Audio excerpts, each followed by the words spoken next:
को पीट पीट कर मार दिया गया है। तब उसकी थोड़ी सी सीधी सादी बहन बस एक ही वर्ड चिल्लाई, सोर्ड्स कम। उसी पल आसमान का रंग बदल गया। एक बहुत ही स्ट्रॉन्ग एनर्जी हर एक तलवार के साथ रेजोनेट करने लगी जो आसपास थी। तुरंत ही सारी तलवारें उसकी तरफ उड़कर आईं और मिलकर एक बहुत पावरफुल सोर्ड टेक्निक बना ली। दुश्मन ने जब ये देखा तो वो डर के मारे सफेद पड़ गया और पूरी ताकत से अपनी तलवार चलाकर लड़की को मारने की कोशिश की, लेकिन लड़की ने सुपर स्पीड से उसकी तलवार को हाथ से पकड़ लिया और एक ही बार में उसे हरा दिया। वहां मौजूद सब लोग शॉक में थे। किसी ने इमेजिन नहीं किया था कि जो लड़की थोड़ी सी मंदबुद्धि दिखती थी उसके अंदर इतनी जबरदस्त पावर छुपी होगी। असल में उसका मेंटल कंडीशन बचपन से ही कुछ अलग था। 18 साल की होने से पहले ही उसे पहाड़ों पर ट्रेनिंग के लिए भेज दिया गया था, लेकिन फैमिली को नहीं पता था कि उसमें तलवार की प्रैक्टिस का नेचुरल टैलेंट है। सिर्फ 3 साल में उसने अपने मास्टर से सारी स्किल्स सीख ली। जब गुरु ने देखा कि लड़की काफी स्ट्रांग बन चुकी है तो उसने उसे नीचे जाकर अपने पेरेंट्स से मिलने की परमिशन दे दी। जाते वक्त गुरु ने कहा, अगर कभी कोई प्रॉब्लम हो तो वापस आ जाना और मुझसे पैसे मांग लेना। लड़की खुशी खुशी घर लौटी। जैसे ही वो पहुंची उसने देखा उसका भाई कोर्ट यार्ड में प्रैक्टिस कर रहा है। वो बचपन की तरह भागती हुई उसके पास गई और एक प्यार भरा हग मांगा। भाई ने थोड़ा मुस्कुराते हुए उसे एक छोटा सा पाउच दिया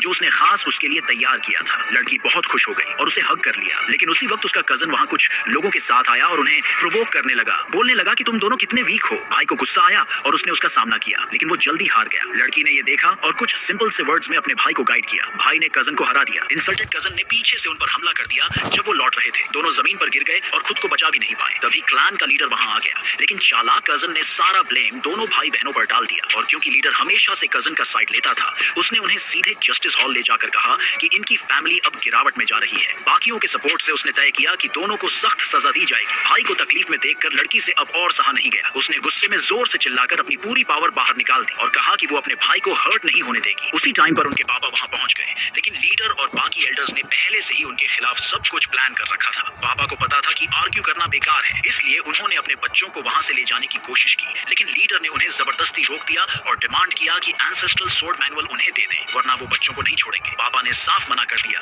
तो लीडर ने गुस्से में अपनी सोर्ड निकाल ली ताकि उन्हें पनिश कर सके, लेकिन पापा ने उसे रोक लिया। टेंशन और बढ़ गई। फिर लीडर ने कहा कि अगर इस फैमिली फाइट को खत्म करना है तो एक प्रॉपर फाइट से तय किया जाएगा कि कौन सही है। पापा ने बिना किसी हेजिटेशन के एक्सेप्ट कर लिया। आखिर वो दिन आ गया जब अरीना में मुकाबला होना था। राइवल क्लैन ने एक मार्शल आर्ट्स जीनियस को भेजा और लड़की के क्लैन की तरफ से उसका एरोगेंट कजन लड़ा जो खुद पर बहुत कॉन्फिडेंट था, लेकिन उसे तुरंत हरा दिया गया। दुश्मन की ताकत देखकर भाई ने लड़ने की कोशिश की पर वो भी हार गया। फिर पापा ने कोशिश की कि क्लैन का ऑनर बचा सके, लेकिन उन्हें भी एक ही बार में हरा दिया गया। राइवल ने मजाक उड़ाते हुए कहा कि ये अरीना यंगस्टर्स के लिए है। वो कोल्ड हंसी के साथ पापा के पास आया, उनके हाथों के टेंडन्स काट दिए और उनके सीने से एंसेस्ट्रल मैनुअल चुरा लिया। उसने बोला कि अब वही दुनिया का नंबर 1 बनेगा। अरीना